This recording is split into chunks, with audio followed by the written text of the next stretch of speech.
Good morning, good morning, good morning, everyone.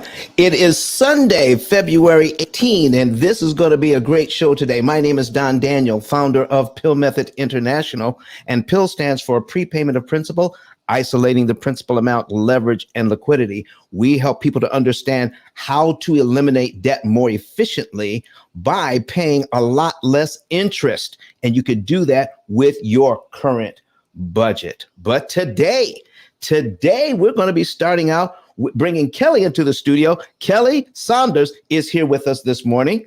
Oh, my goodness. Kelly, how are you doing this morning? Good morning. Good morning. I'm well. My voice, I lost it on Valentine's Day. I had an amazing Valentine's Day, so I'm trying to recover. All right, Kelly, that sounds great. Listen, I'm sure you're going to have a lot of good information for us. But Kelly, I want to invite people into the studio. All right. Into the Absolutely. studio, and so that they can ask questions. We're putting a link in the chat. We're going to put a link at the top of the chat section so people can come in and ask questions. But Kelly, please, I want you to take the full screen and then just tell us who you are and what you do. Give us a little bit of your background, would you please? Absolutely. Absolutely. Thank you so much. So, my name is Kelly Saunders. I have been in the automotive industry for well over a decade, and I help people with everything from the rooter to the tutor. So, that's financing, leasing, wholesaling, cash cars, fix and flips, long term rentals, short term rentals, auto equity lines of credit, and corporate lines of credit. I also help people with the automotive acquisition process so that they know they're getting the best possible deal that they could get on the vehicle of their choice, right? I also do automotive coaching as far as getting people money from vehicles. So we teach auction access, how to go into non-dealer auctions, so your public auctions, find great quality cars at wholesale pricing so that you can flip those and make money. And in my ebook, I also talk about how to make money from the car you already have. Because what if you don't want to go and get another vehicle? You like the car you have, you're just a little short on funds. No problem. We talk about 5 ways to make money from the car you already have. So that's a little bit about me. I am a mom of two. I absolutely love the automotive industry. However, I do not love the unscrupulous dealers. So understand that when I talk about dealership scams, I'm talking about the bad ones, and I'm going to help you identify who are the bad ones, right? And how to know that you're getting the best possible deal for yourself, your family, your friends, and the best vehicle as well. Because just because you see a great price does not mean automatically it's a great vehicle. So that's a little bit about me and what I do and how I can help you moving forward.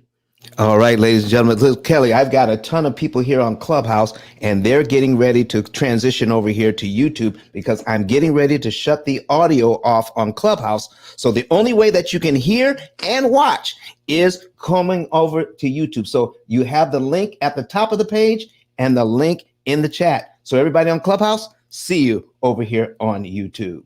All right, Kelly, listen, I kind of misled the people because I told them about the dealership scam part. I told them about how you can help them to get the best deal on cars. I didn't know you had a book. I didn't know you did all of these things. I didn't know you can help me to sell my car, not just buy a car. I didn't know you did this. There is so much to you and what you do. Can you just tell us? Oh, listen, people are coming. Listen, I want people to come into the studio and ask questions. And I tell you what, the first 2 people that come into the studio to ask a question, they will get my book for free. All right? Get my book for free. The first 2 people that come into the studio to ask a question, and if you're in the United States, will pay for the shipping. You live outside the U.S. I got caught on that once. You live outside the U.S., you have to pay for your own shipping. Okay, so get ready. Come into the studio to ask your questions now. So Kelly, where did your background come from? Where did all this knowledge come from? How did you get Years, years of being in the dealership. Absolutely. My late husband, rest his soul, he got me into the automotive industry as a whole. And he saw something in me that, quite honestly, I didn't see in myself. And he was able to extract that. He pulled it out of me. He said, "Girl, I think you would be phenomenal selling cars." I said, "What? Nah, not me." He said, "You could sell anything under the sun. You could sell a car." I said, "I doubt it, but I'll try." And I went and I enrolled or applied at New Rochelle Toyota a long time ago, over a decade ago. That was my very first dealership job in New York City. And I fell in love. I fell in love with the ability to help people and solve transportation needs. Don, there's nothing like when you are at work and you're walking the lot and somebody rolls up and they say, "My car was in a total loss. I don't know what to do." And they're frantic, and all they want is to just be made whole again. And you get to be a part of that process, right? Or to hear somebody is having a new baby and they need a bigger car, and you get to be a part of that process. You get to be part of that memory, right?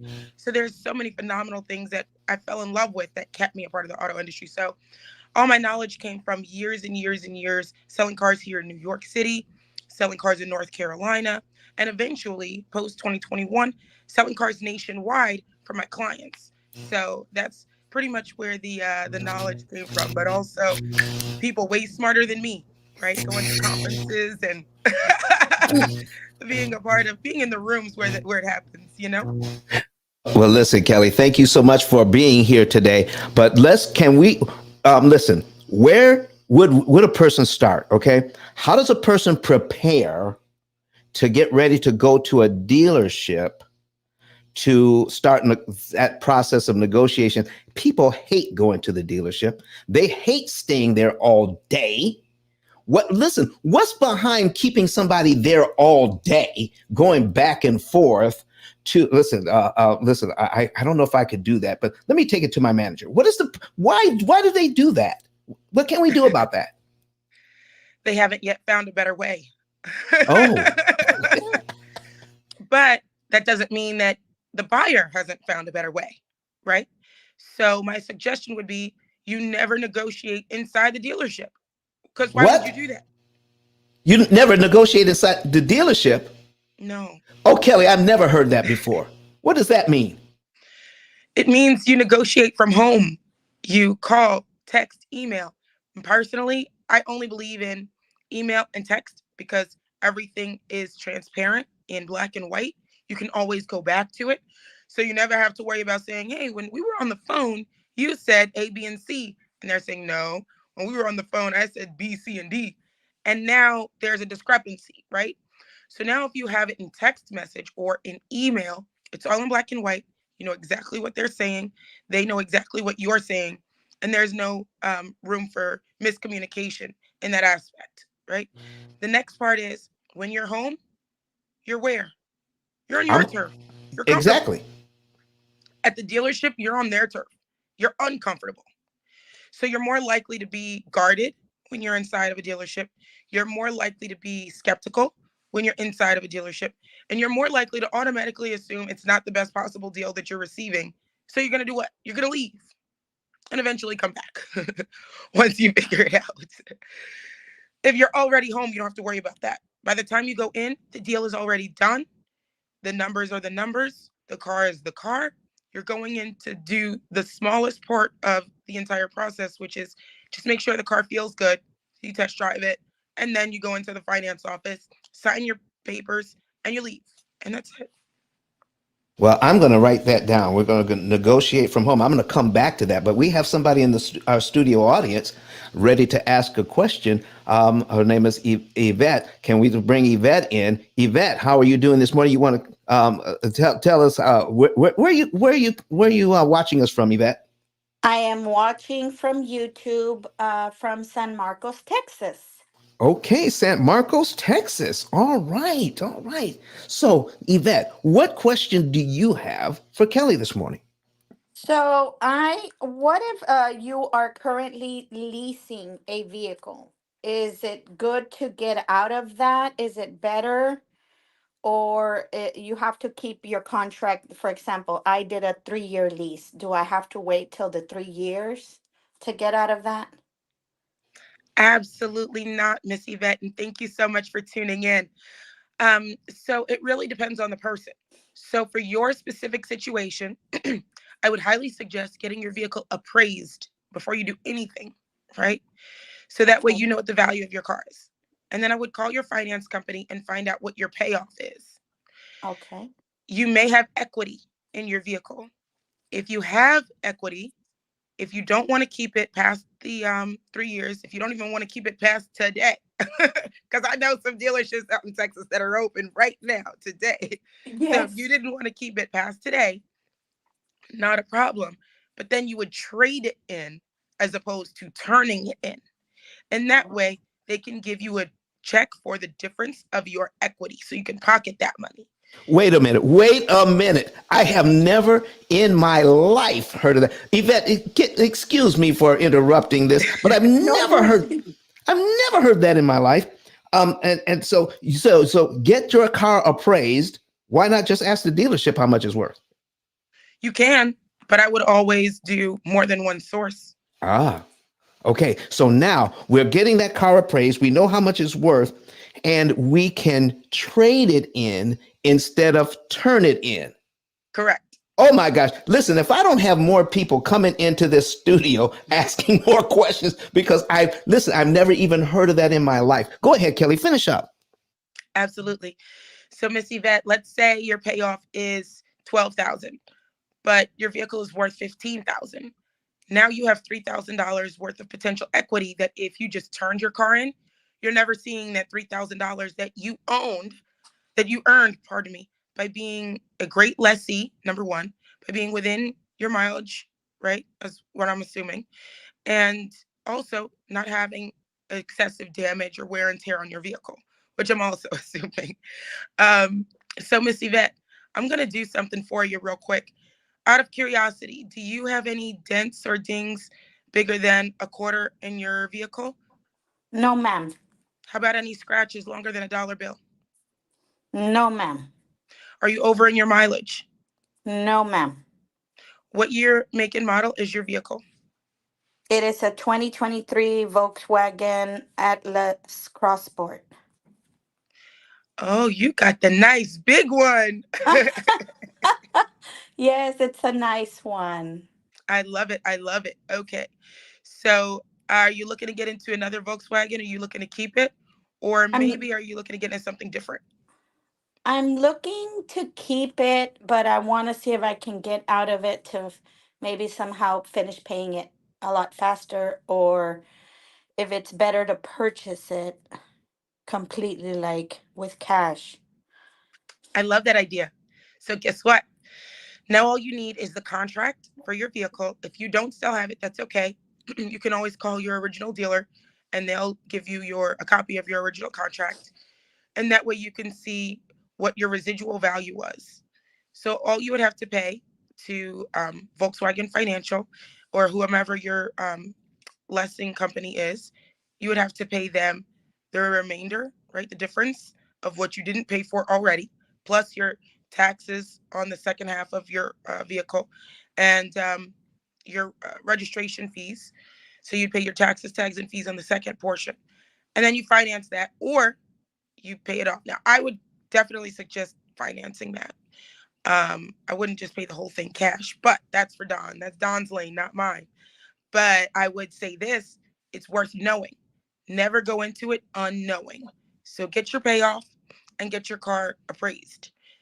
I did this for my mom, not to be long winded. I did this for my mom a year and a half ago now, almost 2 years ago, on a Ford Explorer lease. The Explorer was worth $28,000 and she was able to buy it out for 23. And guess what? She's in a brand new car now. She just traded the car in and they gave her a check, a whole entire check. It was going to be for 17.5. And guess what? She ended up putting 3,500 down. She got the rest in a check back to her. So it's amazing. Just I would definitely suggest going ahead and looking at the numbers in all the ways possible. Miss Yvette.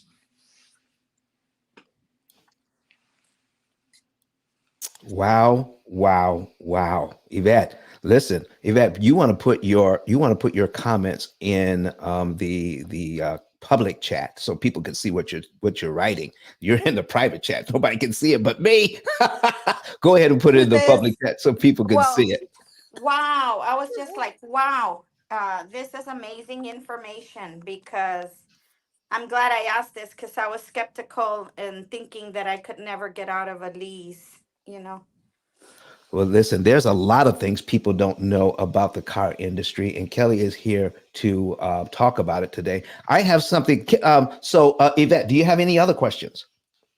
No, sir, that's it. All right. Well, listen, hang out for a while. You may get an Yes. opportunity to get another question. And Kelly is so right. Listen, folks, what Kelly mentioned about getting how you get into that car, she mentioned, financing the car. A lot of people have heard it's best to pay cash for a car. I never pay cash for a car. I always finance cars because with the pill method, you can cut your interest cost on these loans by 50 to 75%. And therefore, you can get an effective interest rate. Now, the effective interest rate is the interest that you actually end up paying, the amount of interest that you actually end up paying. I don't care about interest rate because interest rate is a liar.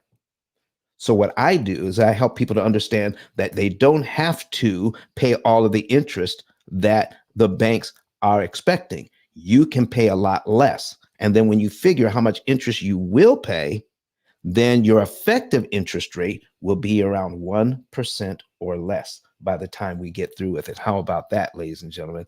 All right. So listen, I got some more questions here.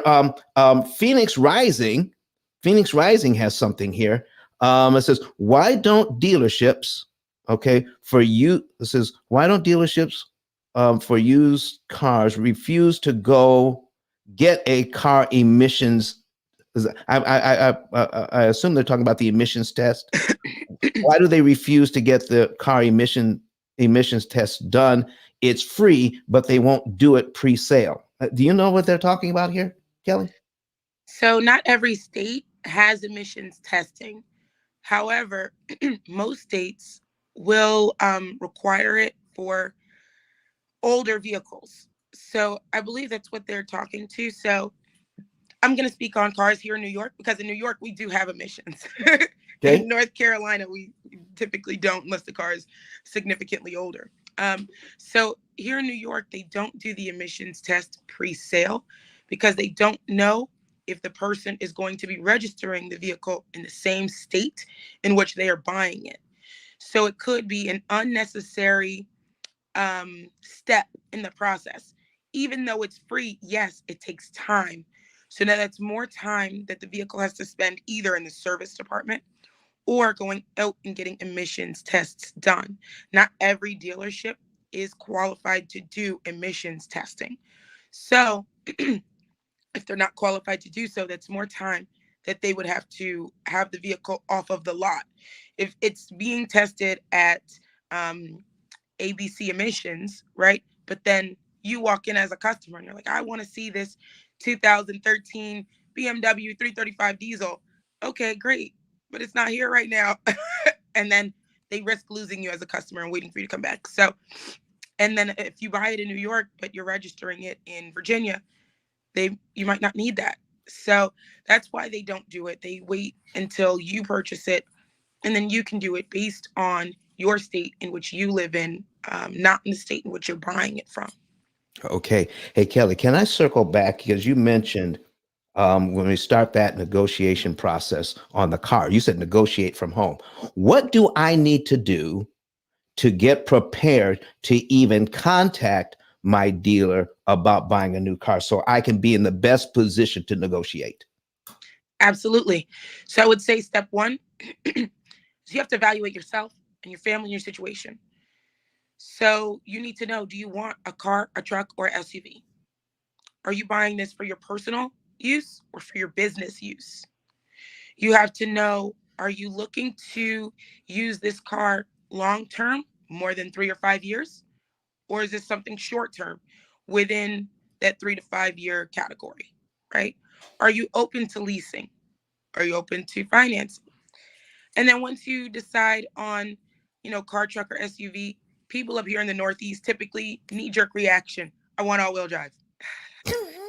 But in the South, And the mid-Atlantic states, maybe, in the Midwest, y'all need all-wheel drive too. But, there's some states where you might not necessarily need all-wheel drive. And so you have to think about, do I want front-wheel drive? Is front-wheel drive okay? Is rear-wheel drive okay? In North Carolina, for example, I have a lot of transplants from New York down there, and that knee-jerk reaction of, oh, I need all-wheel drive. No, you don't, because you don't live in the mountainous areas of North Carolina. And guess what? It only snows twice a year, and the state shuts down. Everything melts. It's 70 degrees the next day. So you'll be fine with a front-wheel drive vehicle. So you have to ask yourself, does the car that you're looking for fit your wants and needs? Does it fit your family? And what is its competition? So if you're looking for a Wait a Toyota minute, wait a Highlander, minute, wait a minute, wait a minute, wait a minute. Kelly, you're bringing up stuff that I never even thought of. Not only do I need to find out what car I want, I need to find out what its competition. Why is that? absolutely, because sometimes in finding the competition, you'll find a better vehicle for your overall needs. Some people, for example, have that knee jerk reaction of Honda is the best. You can't get better than Honda. It is what it is, right? Except in dependability and reliability, Honda is nowhere near number one in JD Power and Associates. So if you're looking for something dependable and reliable, and you have a family and you need a three-row vehicle, maybe the Honda Pilot is not the best possible option for you, but maybe it is, right? But you should always compare it to vehicles like the Toyota Highlander, the Kia Telluride, other vehicles in its class. So that way you could see, oh, maybe this car is a bit more heavier than this other one. This other vehicle, I like the all-wheel drive system in it better than I like in this other vehicle. And you may find out, hey, the car that I found, the Honda Pilot, is the best possible car for me. But you'll never know. And I hate when my clients have buyer's remorse when they go and they rent a car. They go down to Florida for Disney World and they rent a car and they rent that Kia Telluride. And they say, man, I should have got this instead. Well, you didn't do the comparison. So you never know. Wow, wow, wow. So what else do I listen, Kelly, is there a secret place I can go to find out what the true cost? Because I don't trust these dealers when it comes to telling me, that I got the sticker here and they say this is how much this thing costs. How do I understand that and how do I get my good price on the car I want? Is there a secret place I can go to find that out? So here's my method. I wish there was, right? Unfortunately, unfortunately, there's not. But I would suggest people go to kellysellscars.com and schedule a consultation if you're not sure on how to go through the process, or if what I'm about to explain is just a little too much for you. And you're like, no, what, Kelly, I just want you to do it for me. That's fine. No problem. So step one, I would go on sites like Edmunds, like TrueCar, like cars.com, put in the vehicle that you're interested in, and then open the mile radius up. Me personally, I would travel across the country for an excellent deal. If I'm going to save $10,000, you better believe I will go to California to save 10 racks. Okay, But I okay. understand not everybody is like that, right? So open the mile search up to something that is comfortable for you. And once you find out what's comfortable for you, that's when you search the vehicle. And you're going to see different prices based on different regions of the country. Not a problem. I know, Don, you and I would probably at least travel 250 miles to save thousands of dollars. We'd probably at least do that. I would. I would. Absolutely. So I start by sending emails, right? I go into the dealership's website of the cars that have the best possible pricing to start out with. And I go to their website and I find their internet sales manager or their general manager, and I send them an email. If I'm looking for a used car, it generally says, hi, my name is Kelly. I'm in the market for a pre-owned 2015 Honda Accord. And I see you have one on your lot. It's stock number ABCD123. And I'm looking to see the Carfax for that vehicle. And I would also like to know what was done to that vehicle since it was received in your inventory. Can you please forward the service records for everything that was done to that vehicle once it reached your inventory? right? So once you do that, they will send you that information. You do that about 4 or 5 different dealers, never more than 10, but definitely not less than 5. On a new car, the email looks very similar. Good afternoon. My name is Kelly. I'm interested in your 2024 Volkswagen Atlas. I see you have in your inventory. I'm interested in both financing and leasing options. Even if you're not interested in both, you're interested in both. Okay. So um, I'm looking for financing options. It's 60 months with zero down. Assume excellent credit. I'm also looking for leasing options. Zero down, 36 months, 12,000 miles. Assume excellent credit. The reason why we do that, even if you don't have excellent credit, because people who don't have excellent credit know they don't have excellent credit. You can go online to different amortization calculators, right, Don, and different loan calculators. And you can put in your state's maximum interest rate so that the stays personal to you. So that way you know, well, it's not going to be higher than the state's maximum if you have, rebuilding credit. So you can take those figures that they gave you and re-input it with numbers that you know if it would be palatable for you or not. On the lease, though, the reason why we structure it that way or ask for it to be structured that way is because we need to know a baseline across all 5 dealers that we're asking the same information from. Some are going to be out in Mars. We just let that go, They're right? just We don't crazy. even bother. They're just crazy high. Absolutely. Okay. And some are going to be in a realm of normalcy. Those are the ones you keep, and those are the ones you work with. So it's about taking the time to do the legwork, ask a number of different dealerships, find out, and then you can kind of zero in on what the good price is. Correct. Wow, wow, wow, everybody. Ruby has a question. Ruby, do you want to go ahead and ask that live? Do you want to go ahead and take put that out there? It sounds like a really great question. Or do you want me to do it? All right. So here's Ruby's question. It says, what if you ask for a lower payment due to a hardship and COVID, and then I guess you're refinancing the loan? What can you do? Absolutely great question. So some lenders will give you a grace period of 1 to 2 months. They'll push it back to the end of your loan, but now you're going about 1 to 2 months payment free, essentially, right? To kind of get back on track.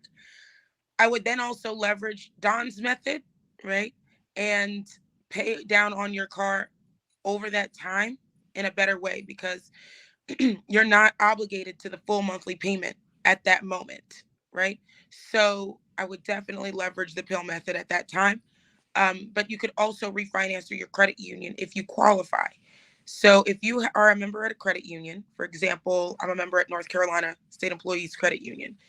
If I had a COVID hardship, I would go to them with my payoff from my current vehicle and see if they could qualify me for a loan with their bank because their interest rates are very aggressive. They're great, they're phenomenal. A lot of credit unions do have excellent interest rates in general. Something else that you could do, though, is make more money using your vehicle.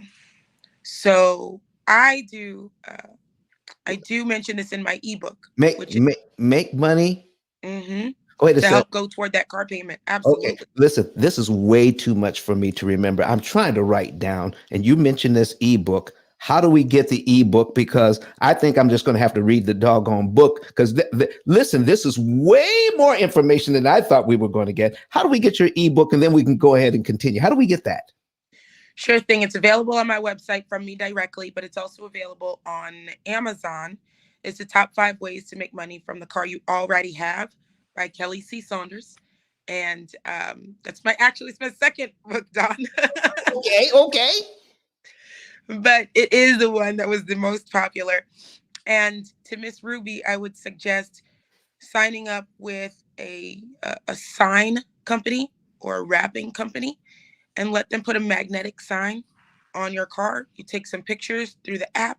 You don't have to do too much. Just take some pictures of the sign on your car. Take a couple pictures of the odometer on your vehicle. And you just drive around. You're driving around anyway, right? You have errands to run. You got to go to the supermarket. You got to pick up the kids. You got to go see the grandbabies. You got to do whatever it is you got to do. You still have to use your car. So that's when you're advertising for this third-party company, and they pay you. They send you a check every month for No just way. advertising. No way. I've never heard of that. Somebody will Absolutely. pay me, put a sign on my car and pay me to drive their sign around. Absolutely. Lord have mercy. Have any of you ever heard of that? Come on now. Listen, I'm going to go. My car's paid for. I'm still going to. I'm going to find out. Sis, I'm going to find out today if somebody will pay me to put their sign on the car. Lord have mercy. Come on. What else you got? So, listen, you're blowing people's mind. You're blowing people's mind here, Kelly. All right. Wow. Thank you so Ruby much. says Thank you thank so you. much. Ruby says thank you. Ladies and gentlemen, we got Kelly Saunders. Kelly sells cars in the house today. And if you're not coming to the stage, listen, Miss Yvette, we're going to give you our email address. It's info@thepillmethod.com, info@thepillmethod.com. Send us your address so that we can send you out our book. All right. Signed by me. All right. Because you asked the question. And listen, if somebody else comes into the studio right now, all right, right now, and ask a question, you will also get a book from me. Miss Yvette, did you have another question? Maybe not. Go I ahead. think I went back to the previous YouTube and then I came back, so I think it was a little bit delayed. Oh, okay. All right. So are you okay? You have another question, or are you have you asked what you needed to ask? I've asked what I needed to ask. Okay. I'm All still right. listening. Lots of good information. All right. Well, thank you for being here today. All right, ladies and gentlemen, listen, you have an opportunity to come in and ask Kelly a question, but let me see what we have in the comment section here. All right. And you're blowing people's minds here. It says now, let me see here. Are they obligated to send you? Are they obligated to send you the used car service record? Are they obligated to send you the used car service record? That's from Cheryl Coker. Absolutely. Hi, Miss Cheryl. Thanks for tuning in. No, they're not obligated to do so, but a transparent dealer will. If they don't, I would say move along. Okay, very good. All right, and it says Ms. Brown, if you choose skip a payment, interest will not be deferred. I guess that's a statement, not a question. If you choose skip a payment, interest will not be deferred. Is that a true statement? Absolutely, absolutely. Which is why, and this is not P.I.L.L method, this is Kelly method. I always say, divide your car payment by 4.33 and pay that amount weekly, because interest only accrues on days in which you do not make a payment on a car loan. This is for auto specifically, because I don't go into anybody else's lane. No pun intended. I don't do anybody else's math. I only do car math, right? So interest does not accrue on any day in which you make a payment. So if you pay your car weekly, right, and you divided that payment and you pay on it weekly, that's 52 days, because there's 52 weeks in a year. That's 52 days in which you're going at 0% interest. There is no interest at any of those times that you're making a payment. But that also means that you're only able to accrue interest across the other 6 days of the week, right?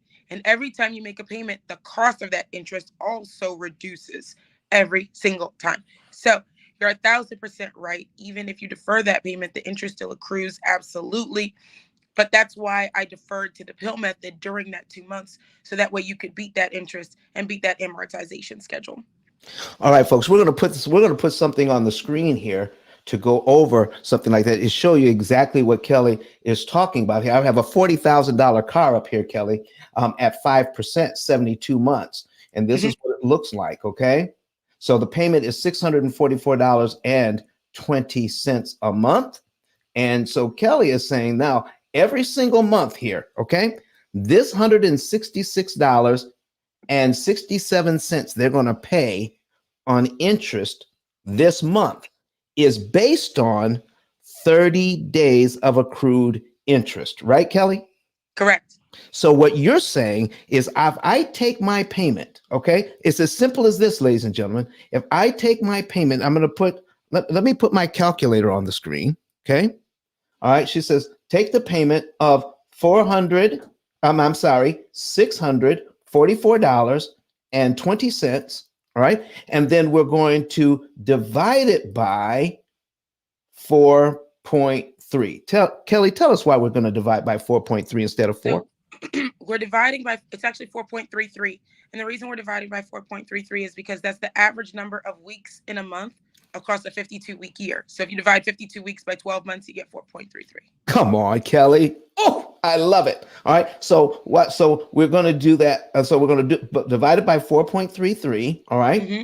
All right. And that equals $148.78. So you got 0.775. So you round up this 7 to an 8. Okay. Correct. So you round up to the nearest whole dollar. You Right. always round up to the nearest whole dollar. So now we got that for our payment every week. So Correct. what Kelly is saying here, ladies and gentlemen, is that if I let them charge me daily interest on $40,000, daily interest on $40,000, I will pay them this much interest, $166.67.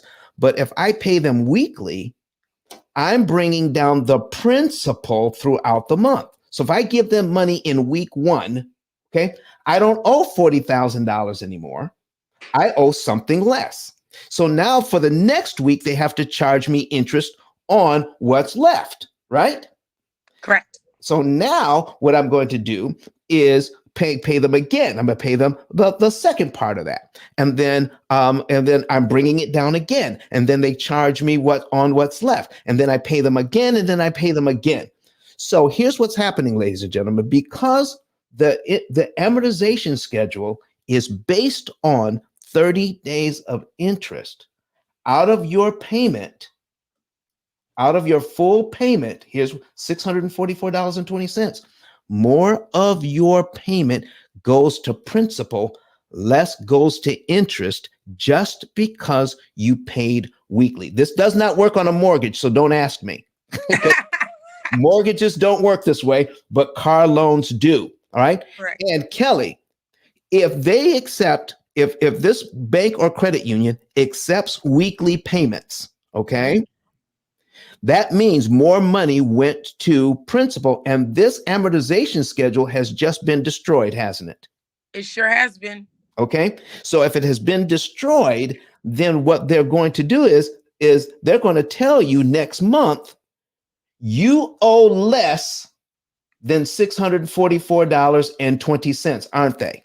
They sure will. So what do? Do I pay what they ask me to pay? No. Why Don't get not? fooled. Don't get bamboozled and hoodwinked. No. They want you to pay on that one day, that smaller amount, because now it had a chance to recalculate all that interest that you just beat. Right? What? So no, you don't want to, even though they're going to say, congratulations, your new car payment is only $402, right? I'm just throwing it out there. Right. Don't pay that. Keep doing it weekly at that weekly number. And then you'll actually end up paying your car loan off faster. But I will say this. Kudos to those who have excellent credit and can get the 5%. But the people who don't necessarily have excellent credit and they get that 18%, they actually pay their car off faster doing this. Oh, whoa, because they're beating way more interest. So wait a minute, Kelly. Are you saying at the higher interest rates, this method will actually pay off faster than at the lower interest rates? Absolutely. So somebody on a 72-month loan doing this, they'll be done in about 48, maybe 50 months or so. Whereas if they had a much lower interest rate, on a 72-month loan. That same 5% on that 72-month loan, they would be done maybe in about 62 to 66 months. They'd Mm. still be done faster. It just wouldn't be as fast as if, it's going to sound crazy, but as if they had rebuilding credit. Wow. So let's go, let's take a look at that. Let's take a look at that loan. And we've got 5% here. Okay. And then Mhm. you mentioned another interest rate for the same It, loan. What is that interest rate again that you it was mentioned? 18%. I know 18. everybody is like, what? 18%? Who gets this? Honestly, the, a lot of Americans get 18% and higher. Okay. So when you go in here, Kelly, all right, Hmm. and you see that advertising on TV says we approve everybody. Yeah. We you come here and all you have to do is bring us a check stub and you get approved. Yeah. This is the loan they're talking about, isn't it? Sure is. And it gets worse. It goes to the 29%. In some states, Yes. if it's Arizona, it can go Yeah. up to 175% interest on a used car. Wow. Wow. Wow. Hmm. Ladies and gentlemen, let's talk about that for just a second here. Kelly, I'm not trying to steal your thunder, but that payment just went to $912.31. Okay. Absolutely. And if you need a car to get back and forth to work, okay, this is the best you can do, you're going to pay that. Okay, let's see what we can do. Let's see what we can do to help them. All right. So Hmm. now my payment, my interest on this is $600 for the first month. On the second month, it drops down to $595.32. So Kelly, what you are saying is if I have any extra money, all right, so if I can manipulate this thing, okay, so let's just say I prepay this, okay, just $316. I can prepay this. I save $595. Okay. Yes. So if I keep cutting this in half, cutting this in half, cutting this in half, maybe I only have a little bit of money. Maybe I don't have any extra money at all. But I'm telling you, when you put more money here, when you do anything to this amortization schedule, you're killing this payment here. And I want you to see something here. Do you see this principal payment? That's at the 5% loan, Mm. $479.52. You have to come up with $479.52 to get rid of one payment. On the 18% loan, you only have to come up with an extra $316.99 to get rid of one payment. So anything you do to this loan, even if it's just cutting the payments in four and paying it every single week, is going to get you further along than this 5% loan, ladies and gentlemen. Now, I tell people all the time. In fact, Kelly, we had a deal when we worked on a deal together where the client actually chose the higher interest rate because it was going to save them more money and get them out of debt faster. Correct. So, folks, if you want to know how all of this works, if you want to know how to eliminate interest faster and more efficiently, and not get bamboozled, oh man, you want to know more about the P.I.L.L method and how we teach you how to handle these higher interest rates. In fact, I kind of like higher interest rates if I can afford the payment. So if I get stuck with a higher interest rate, I know I don't have to pay all of that interest. There's things I can do. And Kelly, as something as simple as I'm not paying any more money per month. I'm just taking my Correct. regular payment, dividing it by 4, Hmm. and because of my smaller principal payment, because you attack the loan with the principal payment, you can actually do more damage to this loan. And interest payment Absolutely. I skip don't matter. Kelly, what happens if I start this process and I finally get a notice that says you don't owe a payment this month? What do you do? Keep making the weekly payment. What? Listen, Kelly, they're trying to give me a month off. Listen, I'm doing so well. They're giving me a month off. I don't have to make the payment. You say just keep going. Why? Because this is the best example that I could give. And it's going to sound a little crude. So, parents, please don't judge me. I have two kids of my own. But you know, when your baby is first born and they cry, and every now and then you may just gently blow in their face. And then it's like they stop crying for a second, but they like get a little frazzled. They're like, what's going on? That's what you're doing to the loan. If you stop, that that pause of wait, what's going on, that frazzle never, it it continues, it never happens. And so it allows for all of those interest payments that you beat, right, that you have beat, essentially coming forward, to catch up. So you never want to do that. Even when you first buy a car, like let's say everybody goes out and buys a car today, right? Today's Sunday. If you go out and buy a car today, you make that first payment on Friday. And you're going to say, but Kelly, they said I don't have to make it for 45 days. Okay. If you want 45 days of interest to accrue, you go ahead and do that.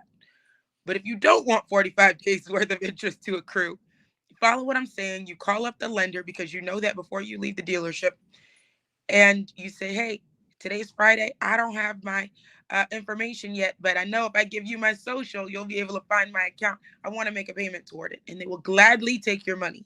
Absolutely. Wow. So I Wow. wouldn't, I would never stop it. And you know what? I wouldn't be afraid of higher interest rates either, simply because I know, right, Don, that I can pay it off faster than if I was at 0%. Because if I'm at 0%, there's nothing to beat. Even though it's a free loan, don't get me wrong. But now there's no money to essentially leverage toward other things, right? Right. And So you're not going to get a 0% interest rate unless you have perfect credit anyway. exactly. Okay. All right.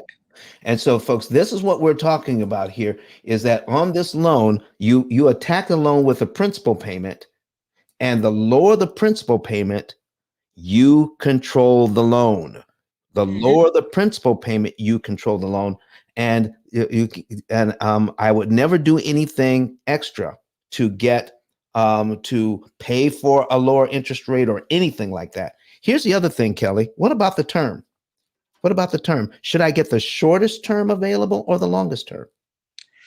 I would take the longest term that you can, that your nerves can stomach. So on a new car, my longest term is what is going to be about what 84 Well, months. right now the average is 84 months. Yes. 84 months. 84 months. So they said, well, shoot, if I get the 60-month loan, I'm going to be done in 5 years. But why should I take the 84-month loan? Because you get the smaller payment, generally speaking, and then you'll still be done in 5 years because you're beating the amortization schedule. Listen, folks. See, this is the thing. This is the thing. All right. We're going to teach you here at the P.I.L.L method. We'll teach you how to get the longest term. And if you get stuck with a higher interest rate, we're going to show you how to beat it all. You do not have to pay all of the interest that they're asking of you. So we got some more questions for you, Kelly. Do I you have have? a question real quick. Go ahead. Go ahead. Hey, Kelly, this is Ruby, the producer. Hey, Miss Ruby. Hey. I'm learning so much. Look, and I got $150. I'm gonna get in there $57 weekly now. They ain't playing with me this week. Yeah, right now I did the math. I said, what? I got $250 coming in weekly. I need to pay that down. But my question is, so after I pay this weekly payment, should I also still be making a payment on my monthly at the regular date and time? That's the first No, question. So don't pay that extra? no. So let's say, what's today, the 18th? Let's say your regular scheduled payment is the 25th, but today's the 18th. And so you're just finding this information out today, right? Mhm. So you have to calculate the interest up to the date of what would have been your due date. And then you pay that weekly payment plus that interest. And then you start at the $57 a week every week after that. And you never pay what would have been your normal regular monthly payment because it's already still being taken care of. You're still paying the same payment. You've just changed the method in which you make that payment so that way you'll be done faster. So can you repeat that the math part again of what I'm supposed to do to get started? Because I got a payment due in Absolutely. 3 days. How did I know? I just guessed that. So, so you've, I'm assuming, gone the other 27 days without making a payment. You made your last payment 27 days ago, right? Correct. So you have accrued 26 days worth of interest. So you have to calculate the 26 days worth of interest and account for that when you make your payment. If you were going to make a payment today, right? Because you're behind from your next due date by 3 days. So you would make that interest payment plus the $57. So if you like, I would say just because you're only 3 days away, make your regular monthly payment on Wednesday because it's 3 days. And then on Friday, make a $57 payment. And every Friday after that is when you would continue to make that same $57. Thank you so much, Kelly. My last question that I have for you is it better to lease or to own? And I've Uh-oh. always asked this, is that based on circumstances? I got a new car loan. Well, what happened was I paid off a car loan. My credit went up. I only paid 3% at the dealership during that time. And I didn't know if I should lease or buy, but I got a brand new car and I did buy it out, and I'm paying on it now. But would it have been better to lease that car versus financing it? Oh, before you get into that, Kelly, we're going to add just a little bit more information to this. And Cheryl Coker came back and added just a small wrinkle. I'm looking to lease a luxury vehicle to my business. So, is it better to buy or to lease? And then talk to us about business buying or leasing as well. Okay, thank you. Absolutely no problem. So for Miss Ruby, I would say you have to assess yourself first, right? Um, Me personally, if I didn't have two cars, when I leased, well, when my late husband leased my K5, it would have been so bad for me to lease that car because I put a lot of miles on a car in a very small period of time. I'm on the road a lot. So somebody like me who would put 30,000 miles on a car in a year, that's a no. Don't do that. Finance that car. But if you drive within normal limits, for example, like my parents do, then yes, absolutely consider leasing because you're only paying for the portion of the vehicle that you're using. And a lot of people like to be in new cars pretty often, every 3 to 5 years. That's how we get hooked up with so much negative equity, right? I don't know if anybody on this live has ever gone to the dealership and they say, well, you have some negative equity on your trade, but if you leased it, you probably wouldn't have negative equity because you'd be turning in the car or trading in the car, right? Or doing something called grounding your lease. So, what that is, if you lease a Honda and now you want to go to Nissan, you just go to Honda, turn your keys in, and pay the disposition fee. And then you go straight to Nissan and get your new vehicle. That's what grounding a lease is. Um, so, I would say if you're a person who is in new cars pretty often. Maybe you don't drive an excessive amount of miles, maybe not 30,000 a year, right? And you're looking for a much smaller monthly payment than a finance would call for, then yes, I would definitely consider leasing 100% of the time. When it comes to in your business name, step one, talk to your CPA because they're going to tell you what's best for your business upfront. It might be better to make that purchase in your business name so you can take advantage of the depreciation, right?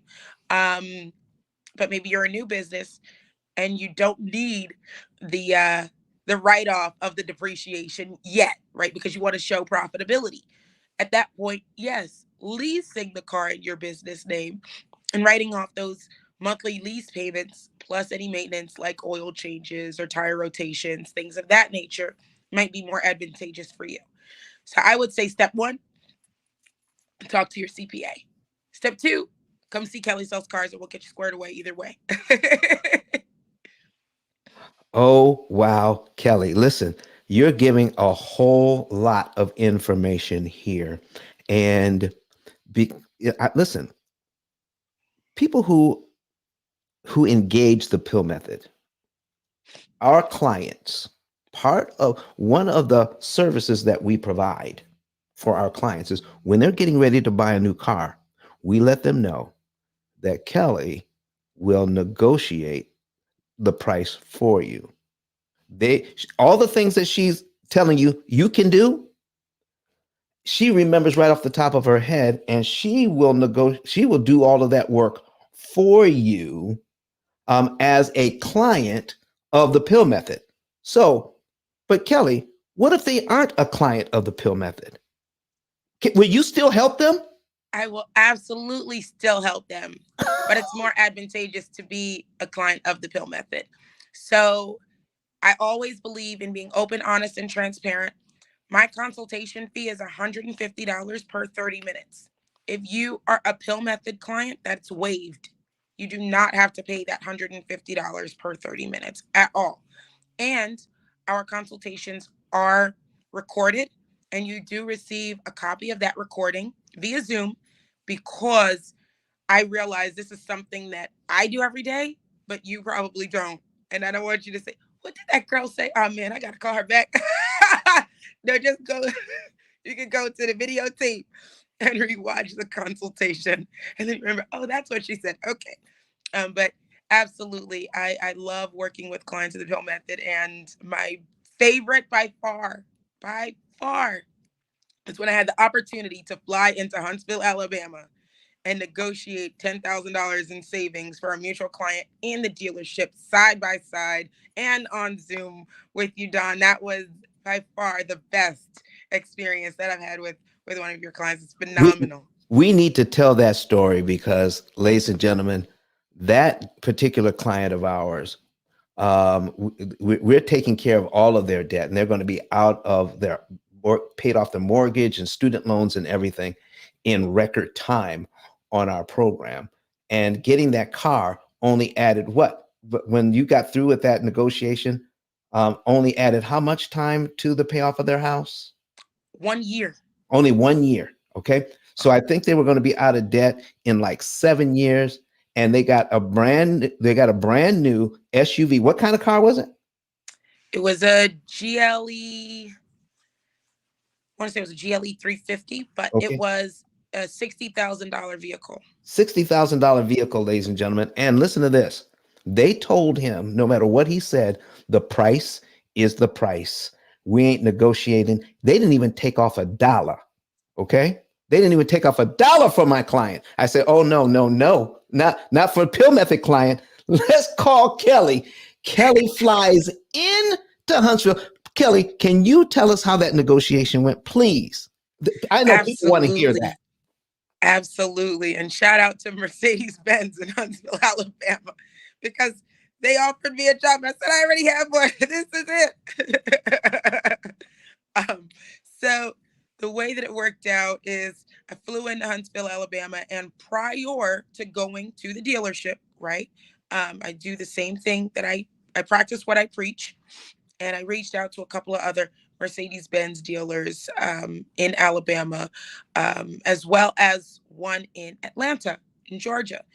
I do have a friend who owns the Mercedes Benz store in Atlanta. She's phenomenal. And I also reached out to Birmingham's Mercedes Benz dealer, and I got some numbers from them. Because the thing about Huntsville, as well as a lot of areas in America, is it's nestled, and they're not necessarily next to a huge city without driving to get there, right? Unlike in New York, for example, we can hop on a train or the bus and be someplace else in no time. So that's the advantage that the dealer had in that particular situation. So once they saw, and I was very transparent, I said, hey, listen, we have other numbers from other dealers. We want to do business with you because you earn the service business. That is what tickles the ears of the dealer. is the service business. A dealership will lose money on sales all day long and twice on Sunday, but the goal is to make it up in service. So if you're going to that same dealer that you bought the car from for oil changes, for your tire rotations, multi-point inspections, your regular annual inspections, you're going every time.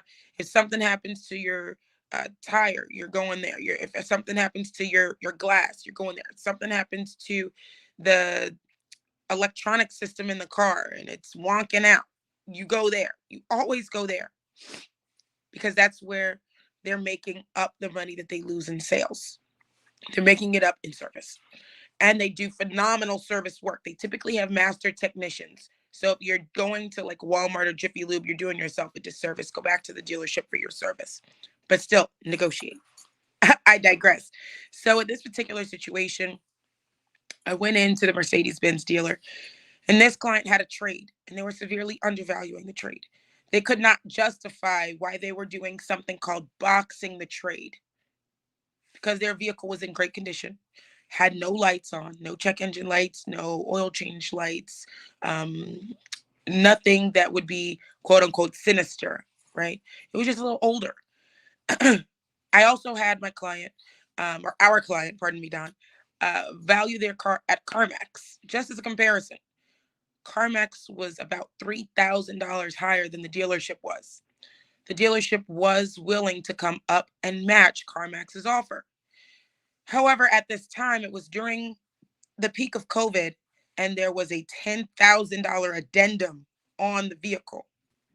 So we were able to get that $10,000 addendum on the vehicle removed. Wait a minute. Wait a minute. Wait a minute. How in the world? How in the world? So you got them $3,000 already. Mm-hmm. Okay. And Mm-hmm. then there was a $10,000 addendum. How did you know it was an addendum? Because when you buy a car, you have the regular Maroni sticker. That's the regular window sticker, comes from the manufacturer. It's plastered on the window. The addendum is something extra that's next to the Maroni sticker, and it comes from that specific dealership. On the paperwork, it'll show, it'll itemize that addendum. It'll say like window tint, door edge guards, mud guards, cross rails, roof rails, something like that. And then I'll have little numbers next to it. That is an addendum. It's something in addition to the car itself. My client had spent a lot of time there and did not know that was an addendum on that car. They didn't know that. Is there's nothing nobody told them there was an addendum on it. They just said the price is the price. But Correct. you saw it right away. Correct. Lord have mercy. Whoo! Come on now. Keep going, Kelly. Keep going. So we were able to get the price of the car reduced, an additional $10,000. And basically, I used market-based research. The market is the other Mercedes-Benz dealers. The client already settled on the car. They knew exactly what car they wanted. They fell in love with it. He had been there 3 times. It was now time to bring the car home. Okay. It was time to settle up on this vehicle. So we decided, all right, if he's not going to pay the addendum, but he goes through you for financing, right? Let's make a deal there. So they reduced the price of the car and gave him more on his trade. He was able to see that the dealer was able to see what the Birmingham, Alabama location numbers looked like, what the Atlanta, Georgia numbers looked like. Because Don, how far is Huntsville from Atlanta? It's 3.5 hours away from Atlanta. Right. It's an hour and a half. Was willing to travel 3.5 hours to save 10 grand. Well, listen, so, they even asked you that. They even asked you that, didn't they? They sure did. And we said, yes, we're willing to travel. And that's when they said, oh, okay. But here's the thing. During the pandemic, they weren't moving a whole lot of cars either. So they needed to get cars off of their lot. And they started showing us all type of paperwork that I've never seen a dealer show a client. They showed how much they get used cars from auction. They showed the fees that they have to pay to Mercedes-Benz Financial. They showed us literally everything. So that's how we were able to meet in the middle on the financing portion. And the customer can finance. Kelly, I have to ask this. They never would have showed my client that. How did they Never. know? What did you tell them that made them show you all of that? And I've been in the business over a decade. I know this. So once you're able to have that leverage, it's like, okay, well, let me level with this girl. And no, you're fair is fair. Um, no dealership has a red cross on the door. They're not going to bring cars away for free, except for one every now and then. However, they still are looking to make a profit, and profit is not a bad word. I just feel as though extortion is a bad word. You should never walk away feeling as though you've been extorted, but you should feel as though you got a good, fair deal from a good, fair quality dealer. And that's what ended up happening in this situation. They got a great deal from a fair dealership. And then I know they go back to them for service A and service B on that vehicle. They are there. So it all worked out. But the best part was when we called Don on the phone, because I said, listen, this is a great deal from my perspective, but I don't know what your overall pill method plan looks like. So let's see what this looks like overall so that we know whether this is, in fact, the best possible deal for you as an individual, as opposed to looking at the car deal separate from the credit cards, the house, all the other things. So we called Don, and Don, you remember how that went? You remember what you said? Listen, I don't remember the question. So I talked to a lot of people. So you're going to have to help me out here, Kelly. No problem, no problem. So it was actually really phenomenal. Don brought up their entire portfolio and he plugged in the numbers on the car. And he said, okay, if you buy this car at this particular interest rate, once we add back in your credit cards and we add it to the picture with the home, you go from 7 years of total debt elimination to 8 years of total debt elimination. And we put on the new car, all right, which started out as a $60,000. That was a Mercedes, right? Correct. Okay. And by the time Kelly got done with it, and we put it in there, it was only going to add 1 year to their total payoff if they took the higher interest rate. Correct. Come on now. Now, it just so happened that the person that they had in finance was brand new to finance at this particular dealership. And I called in a favor with one of my lenders, and they were able to get them the 84-month loan at, I think it was 4.5% interest. It was unheard of for 84 months. It was the lowest possible interest rate that you could get at 84 months. It was phenomenal. And the finance manager called me. He's like, I don't know how you did this, but they're ready to write it up. I said, well, you got to call a client and get him in. It was absolutely phenomenal. So Kelly, I think there was a time when they were still giving them a problem, and then you had them rewrite the loan somehow. Tell us about that problem and how you had them rewrite everything. Can you remember that? Absolutely. Absolutely. So it was just a matter of a mild restructuring of the deal. It wasn't something, huge. However, our client is married. And so the way in which the deal was originally submitted, it was husband and then wife. We flipped it and it had wife and then husband. And that changed the dynamics of the loan, specifically because of the amount of debt they each held individually. It looks different, even though for a car loan, it still shows the total amount of debt that both people have. But when you flip it around, it changes how it looks in car banking. So they were going to go with their own lender, and then we decided we'll go with the dealership financing. And there were two lenders that were going back and forth, one of which was Mercedes-Benz Financial. And once a couple of, I hate to say it like this, but once a couple of calls for a favor or two was made, then they were like, listen, we'll give you the 84 months and we'll even do the 4.5% on that 84 months. And I said, thank you, Jesus. And it was so funny because I called the client to let them know at the same time the dealership was calling me to let me know. And so they were like, I don't know how you did this. I don't know how it happened. I'm like, don't worry about it. It is what it is. But sometimes it's relationships that make or break a car deal. Absolutely. Ladies and gentlemen, that simple thing right there, all right? I wouldn't have known that. You probably wouldn't have known that. My client definitely didn't know that. Just by switching the names, made that deal happen. Putting the wife's name first and the husband's name second made that deal happen. It would have fallen apart otherwise, but somebody who knows what to do was sitting there, flew into Huntsville to make this all happen.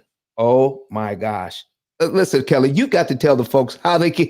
We need to put your website in the chat one more time so people can know how they can get a hold of Kelly Sales Cars. Listen, you've helped multiples of my clients get new and used cars. I'm telling you, it is Absolutely. such a deal, such a deal. I mean, do you know what kind of weight is taken off the shoulders of my clients when somebody who knows what they're doing comes in and says, not only are they a pill method client and we're going to get them out of debt cheaper and faster, we're going to negotiate their terms on their car cheaper and faster and add it in, and it's going to add only about 6 months to a year of their total payoff when we put that new car on there. This is how much interest we're going to save you. Oh my goodness. Okay, so says why did changing the put the wife on first? What made the difference there, Kelly? Somebody wants to know. Absolutely, absolutely. So even though, you have a buyer and a co-buyer, right? Their overall credit profile is looked at individually and then it's looked at together. So the husband did not have a lot of car debt in general because his cars were typically more paid for or purchased cash, something like that, or the ones that he did finance were older and were just not reporting on his credit report. The wife's cars were newer and reporting more quickly. So when you flip the buyer and co-buyer, they're now able to see the auto FICO. So let me digress for a second. In the wonderful world of FICO, there there are three different scoring models. You have one for credit cards, one for mortgages and home loans, and one for cars. So in their auto FICO is bad and bougie, baby. They are totally scored way different than everybody else. We can't be just like everybody else in the auto world. So the auto FICO starts as low as 250 as a score and goes as high as 900 as a score. I didn't know that.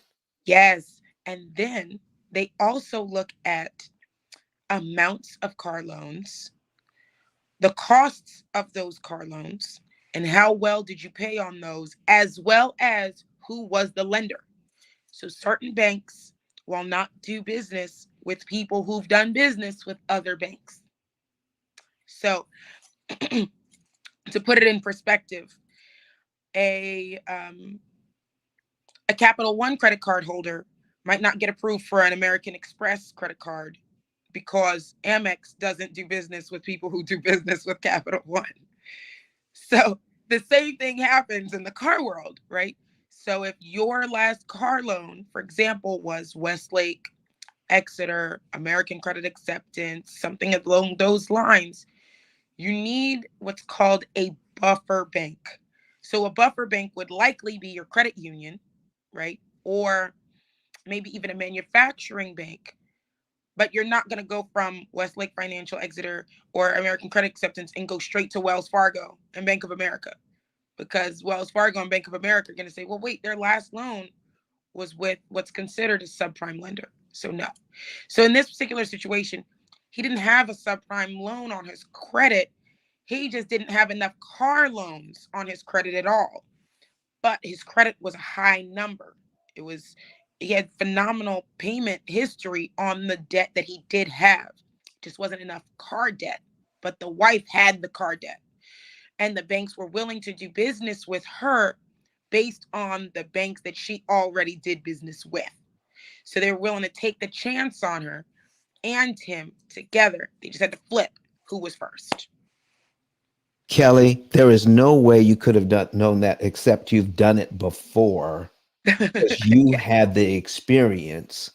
Not even, listen, listen, ladies and gentlemen, the people who wanted to sell the car, they desperately wanted to sell this car. They didn't even know to do that. And Kelly comes in and says, oh, just switch the names. Let me ask a few questions here, okay? Because I've had that experience before.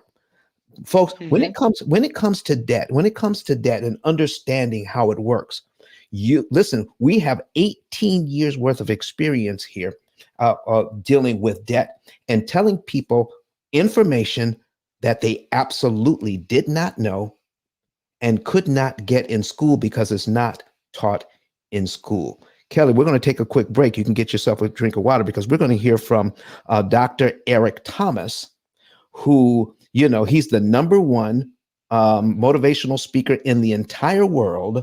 Let's hear what he has to say about the P.I.L.L method, and we're going to let you know how you can get a free savings and earnings report right after.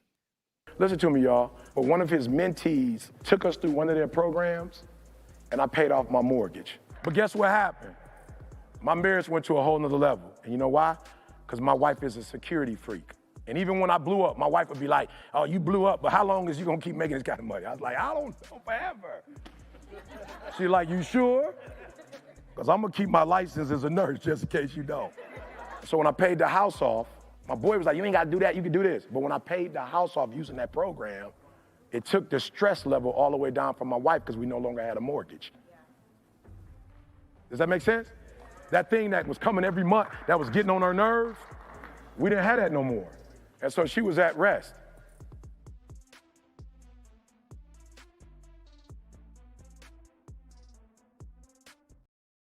All right, everyone. If you want to know more about how to handle this, you go to ice10k.com, ice10k.com, and you can learn way more about debt and how to borrow money from the banks and not get taken advantage of. You can borrow money for less. And I mean at a deep discount, 75 to 80%. So we're going to put that picture on the screen right now, ice10k.com, ice10k.com. All right. And you see right there is Dr. Eric Thomas. You scroll down underneath his name, and you see get a savings and earnings report. Click that button. All right. And you can get a savings and earnings report for free. You can know the month, day, and year you can be debt free. And listen, the client we were just talking about, Kelly told you he's used to buying cars he could just about pay for. He's used to buying older cars because that's what he thought he could afford.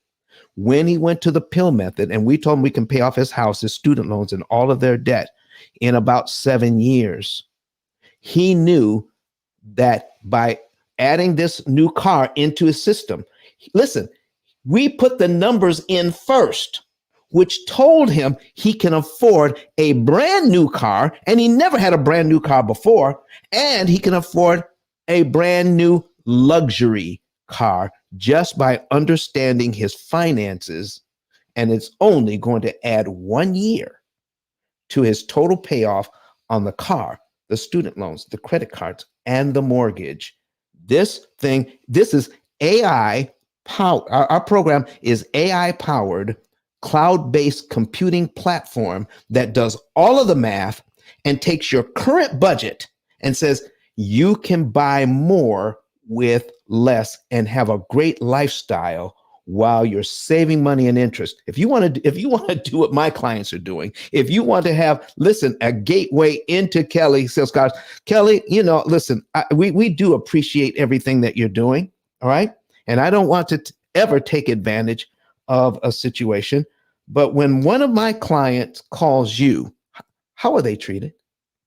amazing, like family. We've even prayed together. Okay. Absolutely. Wow, wow, wow. So, folks, go ahead and get that. We also have a book. We're going to put my book on the screen. So, the book is not the book isn't a 1, 2, 3 ABC. It is not a how-to book. It is a mind shift book on how we need to think about finances because we've never been taught that. And we're going to give you the tools. What tools do you need to pay off all of your debt, your luxury car, your student loans, your mortgage in an average of 7 to 9 years? Why do you need to think about your loans differently? That's what this book is about. Okay. So the other thing, folks, some of you have heard a lot of information that you just absolutely love today, and you want to share it with people and share the P.I.L.L Method YouTube channel. And if that is you, then we're going to take you right back to ice10k.com. That's ice, the number 10, the letter k.com. And then you're going to go down to the bottom here and click on become an affiliate. Become an affiliate. And it's, when you become an affiliate, it's easy. It takes about 15 seconds. There's no selling. There's no selling. You fill this out. All right. Tell us how you want to get paid. And when you refer somebody to us,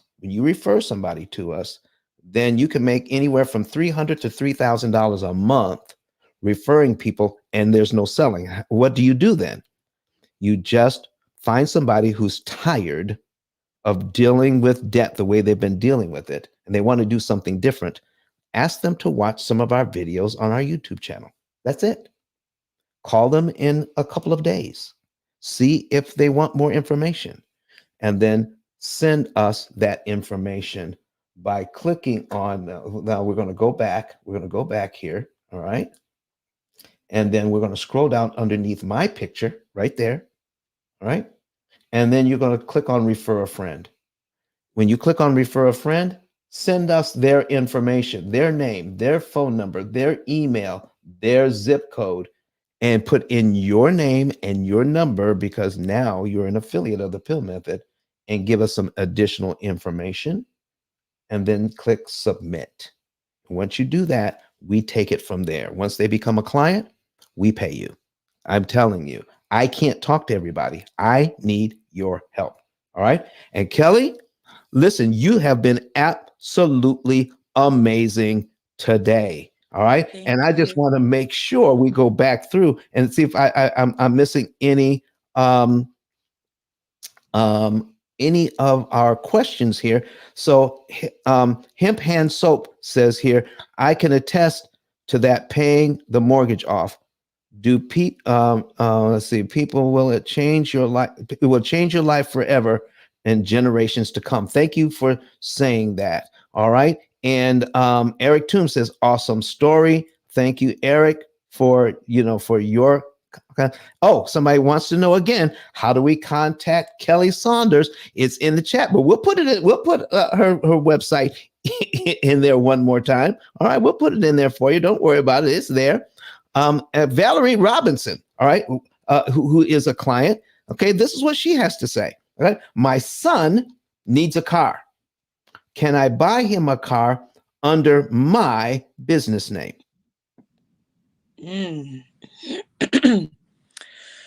So that gets a little shade of gray-ish. Is your son an employee of your business? That was my question. If your son is an employee of the business and he would be using it for business purposes at least 50% of the time, then the answer is yes.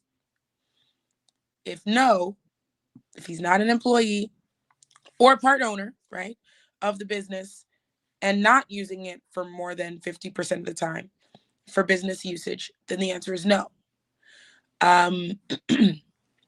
It also gets, we go in the weeds, but I'm going to keep it surface level. Number one, whenever you buy a car in your business name, this is for everybody. Whenever you buy a car in your business name, you want to make sure you have three things, right? Number one, you want to make sure you have a Dun and Bradstreet number. Okay, because they pull your DUNS info. So I know for government contracting, you don't need it. And for a couple other things, you don't need it. But for cars, you do. And it's free to get. The next thing you're going to want to make sure you have is, of course, business income and some business credit. Even if you don't have any business credit, some business income is going to be a necessity. And the last thing that you're going to need is some business insurance. So business insurance tends to be, on average, nationally averaged, more expensive than personal car insurance. So you want to make sure you keep that in mind as well. Um, Without knowing how old your son is, it might be more advantageous to have him on the business and hire him. Because if he's under 25, he might be getting some really high personal rates where the business rate might actually be less. So keep that in mind as well. But also, I want to briefly touch on commingling funds. When you buy a car with business money for personal use, right? You're commingling funds. When you buy a car for business use with personal money and you take care of it with personal money, again, you're commingling funds. That leaves room for, and I'm sure your CPA will get back to you on this, it leaves room for piercing of the corporate veil and things that you just don't want to happen. It's unnecessary. Do not let that happen to you. If you're going to buy a car in your business name, for example, and you want to put money down, make sure that money comes from your business bank account. If you, and I'm not a big, huge proponent of putting a lot of money down on a car in general. I just don't believe it. Me either. Right. I look to get as close to zero as humanly possible. And not just for myself, but for my clients as well. The rule of thumb is every $1,000 financed is $20 in a monthly payment. So if you're putting $1,000 down and it's only changing your monthly payment $20, you can't afford that car. I'm going to tell you right now, if you're going to harp over $20, you can't afford the vehicle. So every $10,000 financed is $200 in a monthly payment. Instead, you can put that money to use in an appreciating asset, right? Or a vehicle, a financial vehicle that is going to exceed the cost of the debt from the car loan. So that way you're paying it off with money that you're making money on, as opposed to money you'll never see again. I know it's a lot. You can definitely reach out to me though at kellysellscars.com. And also it's Kelly Sells Cars on Instagram. I will definitely accept your requests to follow me on Instagram, and I will follow back as well. Let's talk about this for just a second. There are people who have their car totaled and they get Ooh, a check. They get a check. yeah, yeah, Okay. And you'll help those people as well, won't you? absolutely. Okay. But now what she's going to do, okay, most people who get that check use that check as a down payment on the new car. As a Correct. down payment on the new car. Now that Kelly is associated with the P.I.L.L method, let's show you. Let's show you. Oh, before I show you this presentation right here. So Ruby, did you have something that you needed to point Yeah, out? yeah, I had a quick question. Go right ahead. So how can we avoid them shopping our, if they're trying to finance us, pulling our credit at multiple banks? How do we stop that? And I know that was a golden one, so I just slide that in there. This is a good Absolutely. one. Go ahead, Kelly. And then I'm Absolutely. going to talk to you about if you have a car total and you got that check, I'm going to show you the best way to use it. Go ahead, Kelly. Then I'm next. Absolutely. I love that question. So, the best, easiest, fastest way is to write it down. Get a piece of paper, have the salesman bring you a piece of paper. I will apply for this loan as long as you do not submit me to more than 3 banks, more than 2 banks, more than 4 banks, whatever your number is that you feel comfortable with. You write that down, you write a little X line, and then sign at that line. Me personally, though, right? I believe in knowing before you go. You should know what your auto FICO scores are on auto FICO 2, 4, 5, and 8 across Experian, Equifax, and TransUnion before you ever go. So then we know which lenders are more likely to approve you based on your auto profile. as opposed to do what's called shotgunning, which is illegal. And shotgunning is sending your credit to more than 10, 12 places at one time. Most dealerships that know what they're doing, that operate in transparency, they're not going to do that. They're going to pull your profile once. They're going to look at it and have a conversation with you, hopefully. Tell you where you fall and where they would like to submit you to with your permission. Once you sign that credit application, you get there and you give that permission, then yes, they will send you to those 2, 3, 4 banks. But I would always put in writing that you will not submit my credit to more than X number of financial institutions. And that number is whatever you personally feel is comfortable for you. All right. All right. Does that answer that question? Oh, man. Oh, man. Oh, man. It does. Thank you. Yes, You're very listen. welcome. Thank you, Ruby. All right, folks, we're going to put this on the screen right now. We just got our car totaled. We have a check. All right. For how much money do we have our check for, Ruby? Kelly, what's the check? Give me an idea. Let's say the insurance company gives you $14,000.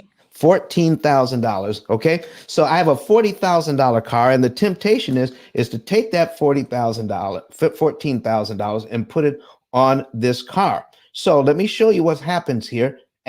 We've got a 5% interest rate, but normally, what would the interest rate normally be, Kelly, for people with decent credit? Well, right now, that would even be aggressive for people with decent credit. Right now, people with good credit are getting 8 and 9% loans. All right, let's put it there. Let's put it at 8% because I All right. don't know cars. I know other stuff, but we're going to put it at 8%. Okay. Fair. And so this is what the payment would be. All right. 40,000 at 8%. And so now we have $14,000. So we're going to put our calculator up here. We're going to put 40,000 in. Okay. Our tendency is we're going to put that $14,000 down. So let's go ahead and subtract 14 grand. And now our loan is going to be $26,000. $26,000. So now we're going to duplicate this tab. Got that 40,000. We're going to put in our $26,000. All right. 26,000, same 8%, same 72 months. Get this advertising off of here. All right. All right. And now it's 455 versus 701. Okay. Now, if a person can afford the 701, I'm going to say, take this loan. Take the 40 grand and you still have your $14,000. Correct? Correct. Okay, so now I'm going to scroll down here so you guys can take a look at this loan. All right. So now I have my $14,000. Take a look at cumulative principal here and cumulative interest.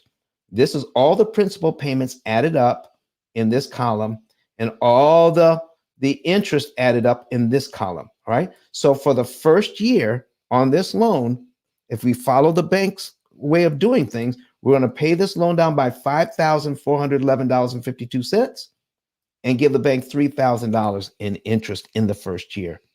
But remember, I was going to put $14,000 down on the loan as a down payment, but I still have my $14,000. Mm-hmm. What if I used it as a prepayment in the first month? I get the loan, I make my payment, and then I give them $14,000 on top of it. Let's take a look at what that $14,000 does to this loan. It knocks off 30 months off the loan immediately.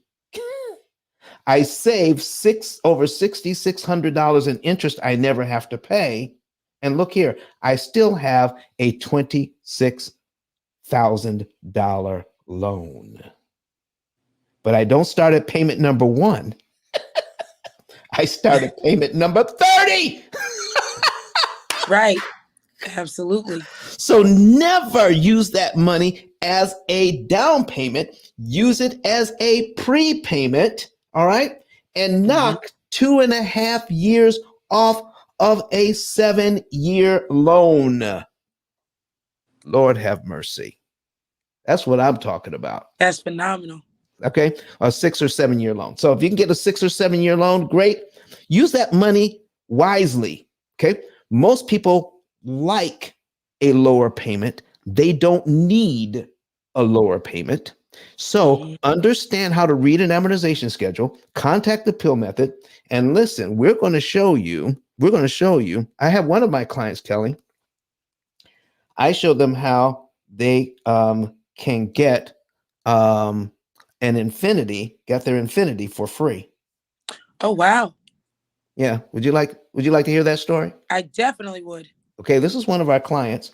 Okay. So when you're a P.I.L.L method client, you definitely want to talk to us when you're getting ready to make a major purchase. And this client has 6 houses on our program. All 6 houses, because she's a real estate investor, are going to pay off in about 6 years. How about that? Okay. Can't beat that with a stick. Not with a stick. And they're all rented and making money. Okay. So she's trading in her infinity. They're going to give her $38,000 on her infinity. Okay. She's writing a check for let me see, let's see, was it 24,000? No, 34,000. That would be what, 72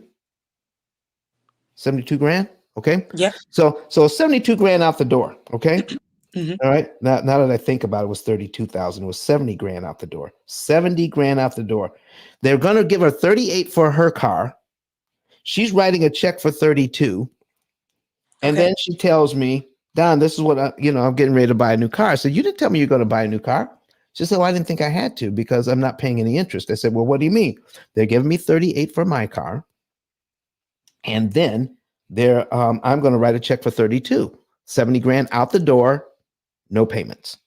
I said, when are you picking up this car? She says, I'm going to pick it up today. Tell me what time. I said, bring your computer, meet me at the car dealership.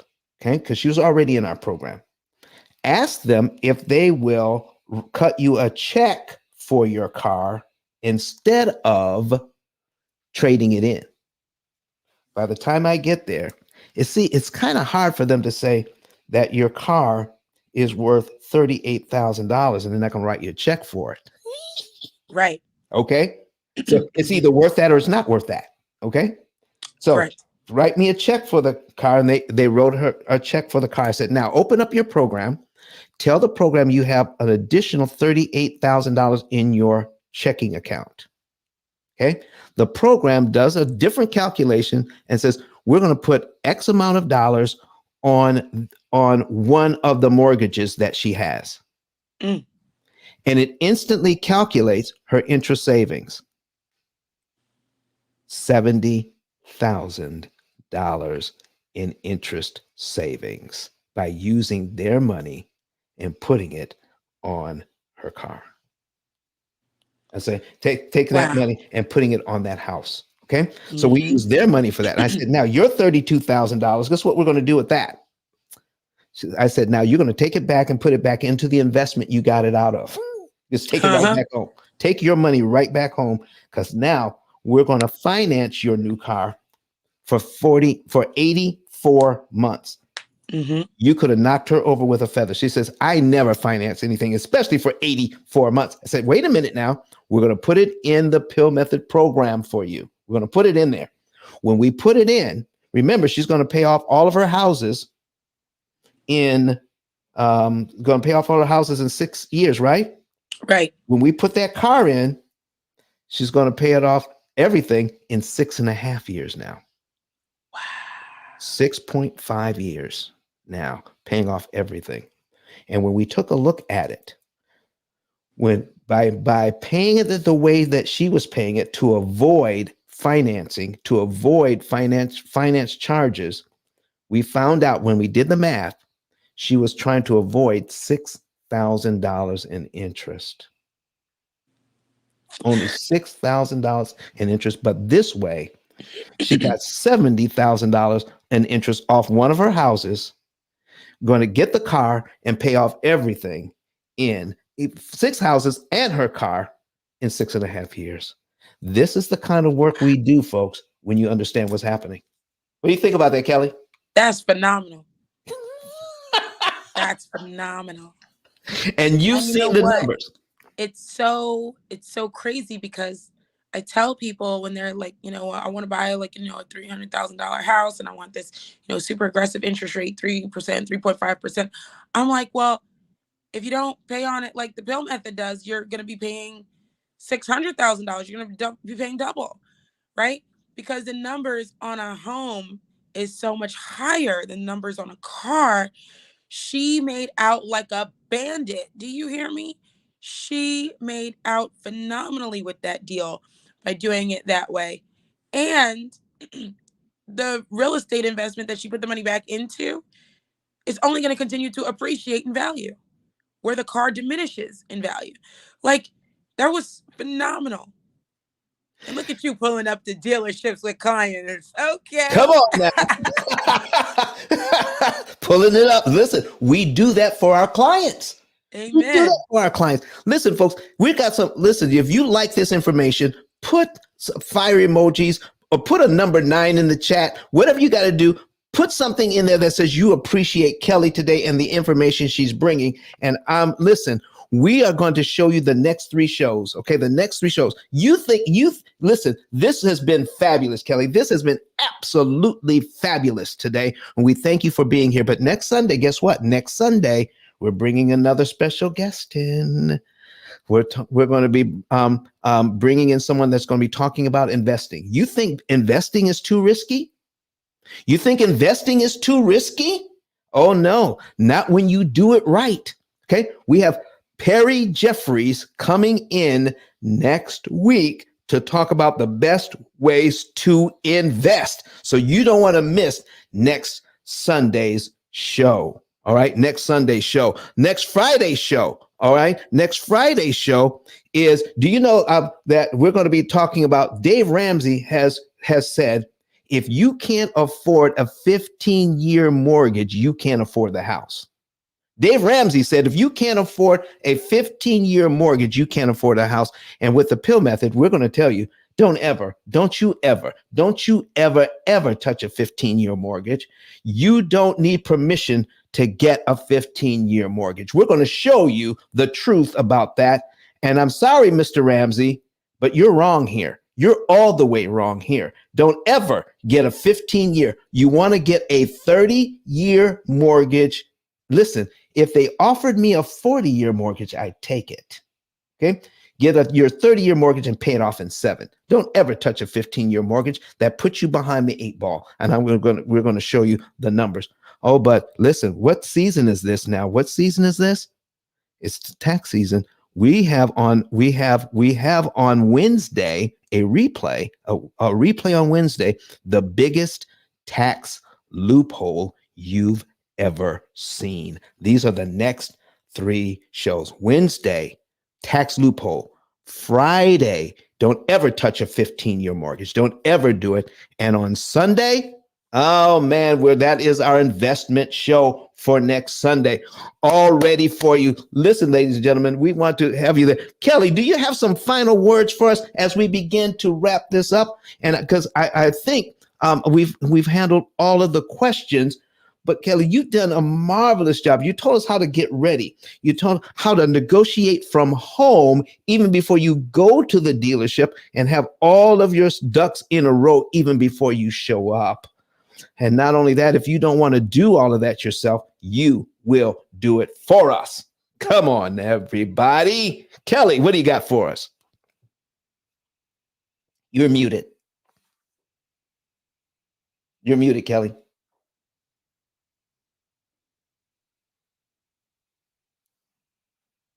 Is it me? I can't hear her. Am I the only one that can't hear her? No, we can't hear you, Kelly. You might have to come back out of the studio and come back in. Oh, okay. So while you're doing that, Kelly, listen, I'm going to tell you about a recent situation with one of our clients. all right, who works at an a historically black college here in the area. All right. And it's a Christian school, Oakwood University. And, they don't pay a whole lot of money. And so this particular person needed a new car. And Kelly worked with this person, looked all over the country for this person to help them to get a car. And here's somebody who's dedicating their life. They could make a lot more money teaching in another university, but they're dedicating their life to teaching a Christian university.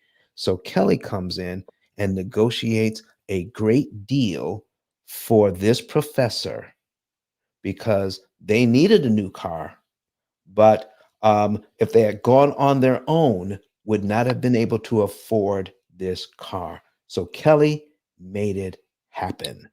Oh man. Right here. That was the last deal you did for us, Kelly. We appreciate that. Right. Okay. Thank you. I hope you can hear me now. Is it better?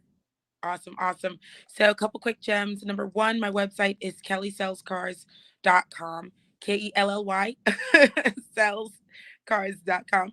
And my Insta is the same, Kelly Sells Cars. So quick tip number one. If you can't do your research before you go into a dealership and you're just going in blind, so to speak, which I never suggest, but if you do, it's going to sound crazy, go straight to the bathroom. If the bathroom is disgusting and gross, it means they don't care. They don't care about their own employees who are there for 10, 12 hours per day. I guarantee you they don't care about you. If they don't care about making sure that they have facilities that are top notch, top of the line, they don't care about making sure that your car deal is top notch and top of the line. I can promise you that. The next thing that I would look for is to make sure you research the Carfax and cross reference it with the auto check. If you don't have access to auto check, reach out to me. If you are a P.I.L.L Method member, I will definitely give you a copy of an auto check on a vehicle of your choice that you are thinking about purchasing, complimentary. The next thing, because Carfax can be scrubbed, okay, just like a credit report can be scrubbed, where you can show exactly what you want to see as opposed to what's actually accurate, right? Carfax can do the same. So make sure you cross reference. The next thing I would say is call the dealership and ask them which um, bureau they submit their deals through. If you're in the Southeast, a lot of them use Equifax. Northeast uses a lot of Experian, so on and so forth. Midwest and out like around New Mexico area, they use TransUnion a lot. So call the dealer and ask which bureau they use so that you know which bureaus um, to have ready, right? And you can also lock your credit. I would always suggest to everybody to lock your credit up until you're ready to make your purchase, at which point you unlock it. But you want to make sure that your credit is protected at all costs, 100% of the time. Make sure it's frozen. And then at any time that you need to use it, whether it's for a car, credit card, a home, whatever, then you unfreeze it at that time. The next thing that I would say is definitely make sure when it comes to buying a car that you read through all the fees. Some fees are not real fees, depending on the dealership. Good, open, honest, transparent dealers are rolling with regular fees. For example, your registration. Some dealers add in a fee for uh, tire rotations. That's part of service. Should be a part of your vehicle service contract or an extended warranty or a package that the dealership adds. Should not be a fee on your addendum or on your bill of sale. Okay. Make sure that whatever fee that you are charged is publicly displayed. For example, your dealer administrative fee or your doc fee. For example, the dealership I worked at was $6.99 was the doc fee, but it was posted publicly in the finance manager's office so that every customer who came in through those doors saw the dealer administrative fee was $6.99 and is to be charged to everyone across the board, regardless of whether that person is from the general public or an employee.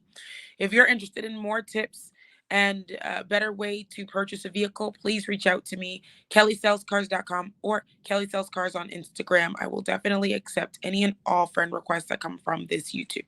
So thank you so much, and I appreciate it, Don. I appreciate you more than you know. Thank you so much. Listen, you have been fabulous for all of our clients, Kelly. You have done such a great job. I had to bring you on the show so that you can share with the general public those things that you share with the P.I.L.L method clients. So folks, don't forget to go to ice10k.com, ice10k.com to get a free savings and earnings report. Also, don't forget to click on kellysellscars.com to find out more about what she is doing together. So listen, I tell you, kellysellscars.com and the P.I.L.L method.com working together, your two largest purchases that you will probably ever make.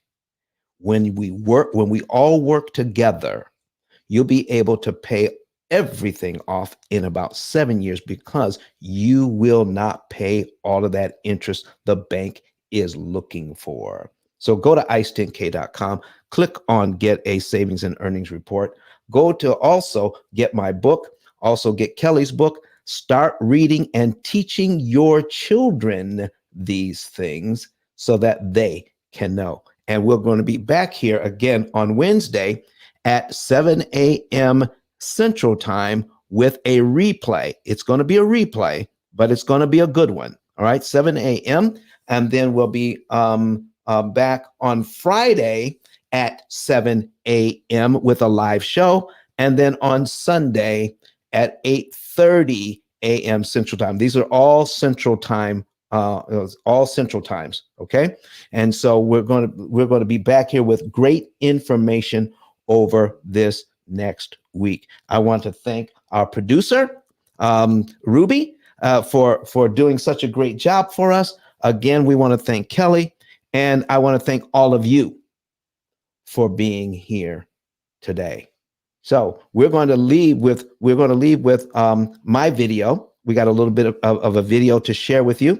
But remember, ICE, that ICE, the number 10, the letter K.com, and we can take care of all of your financial needs. And this is the only place in the world you'll be able to get this information. All right, everybody, have a great Sunday. Thank you for being here, and we will be back here again with our replay on Wednesday at 7 a.m. Central Time. See you next week. How many want to know how to pay off all of your debt in an average of 7 to 9 years? You can do all of this without refinancing, without change to your budget, without sacrificing lifestyle. Me and my husband do the P.I.L.L method, and last year we were able to pay down $33,000 on our mortgage without feeling like we were poor. We still did tons of entertaining things and enjoyed our family. You don't have to eat beans and rice every day. You don't have to cut up your credit cards. You don't have to drive a 30-year-old car. You don't have to sell pizzas at night to pay off your mortgage. All you need to do is pay the bank less interest. That's what we're talking about today. Here is what P.I.L.L method stands for: prepayment of principal, isolation of principal amounts, leverage, and liquidity. You understand it? You have a way of getting out of debt more efficiently. The interest rate you're quoted is not the interest rate you pay. You think you're buying a $500,000 home. The true cost of that home is what? $758,000. Total interest paid as a percentage of principal, 51.777%. That's what's going on with this loan. The ability to read and defeat an amortization schedule is not taught at any level of financial education. I need you to understand the power of a penny. You will not hear what I'm talking about from Dave Ramsey. Do you know why? Because I own the copyright. I literally wrote the book. But Don has some valuable information that can contribute to the quality of a person's life. And it only costs you a few dollars. It's his book. Why not get that? I'm going to go through the P.I.L.L method myself with some of my investment properties. So I'm going to link up with Don, and then I'm going to sit down with him, show him my investment portfolio, and see how I can eliminate interest.